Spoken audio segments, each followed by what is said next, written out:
Sandy Says Read. Welcome back to the channel. Okay, you guys, tonight we are going to do a book review of Written on His Heart by Kathy Jackson.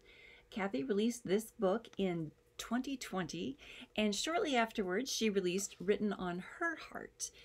I haven't picked up the second book in the series yet, but I plan to. I believe I'll be able to get it at Imaginarium in July, and I will grab that one, and maybe we'll do a review of that one shortly afterward. Written on His Heart is 155 pages. It is a Christian romance novel, but there's quite a bit of romantic tension in there. And I'm going to read to you what's on the title page so that I get this right.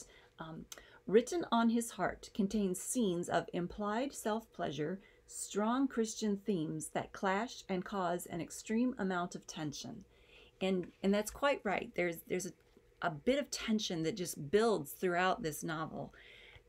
It's very well done, and the main character, Anise Brandon, has well, the story is told through her eyes. It's told in first-person point of view through Anise's eyes, and Kathy Jackson does a wonderful job with this.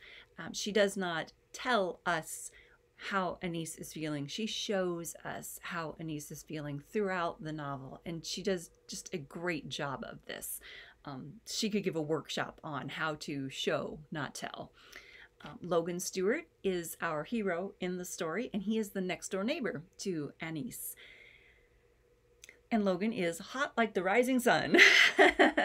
But Anise, she's very relatable. She's kind of plain Jane. She's like when she first meets Logan in the flesh, her voice squeaks when she talks to him at first, and it's just very relatable. You can get into her head and go, oh yeah, I understand what you're thinking there, Anise. I mean, she's just very relatable in so many ways. She kind of freaks out when she learns that Logan is an associate pastor at a nearby church, because she's been fantasizing about Logan. And all of a sudden she has these feelings of guilt that come across her, because doggone.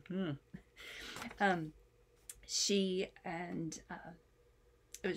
and Logan have a conversation at one point in the book, and I'm going to read that conversation to you because it kind of shows, well, I think it kind of shows how Kathy uses their conversations to give double meaning to things. They're talking about a woman named Pamela who had left the town, and it's just a small, quiet, Midwestern type of town, in the middle of the USA. It's just a nice, quiet neighborhood. But a woman named Pamela had been there and had run away from a situation in the town. And these two are talking about that, but you can tell that there's this underlying tension. Again, there's this underlying meaning to what they're saying to one another. And I think Kathy does a wonderful job with that. I'm going to read this to you. This is Logan speaking first about Pamela. God is a God of miracles. He uncrosses his arms and walks around the car, yielding a few feet away. Several of us went over to the hotel where she was staying and prayed for her before she left town. She was running. The breeze blows his scent my way, beckoning me. I inhale deeply but don't give in to the temptation of him. Running from what? He clears his throat and levels his gaze. I know a runner when I see one. I feel trapped, and my heart beats wildly. Does he know I'm a runner? That I run from one place to another, seeking something I can't seem to find? Am I looking for something? The thought hits me that I've never taken the time to contemplate why I keep moving. Maybe she doesn't like staying in one town long and needs to be somewhere different for a while.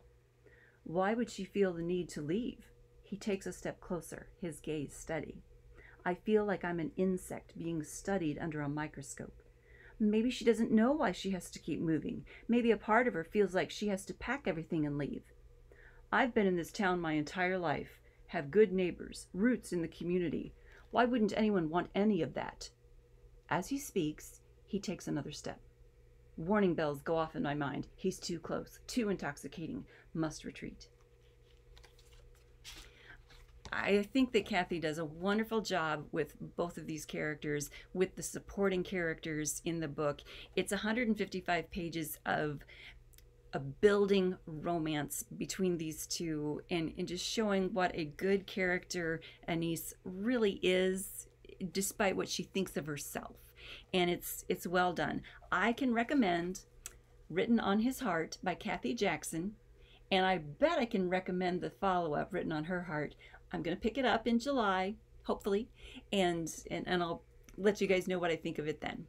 Thanks so much for tuning in. Click the subscribe button down there so that you know when I update this channel, because you know it doesn't happen very often.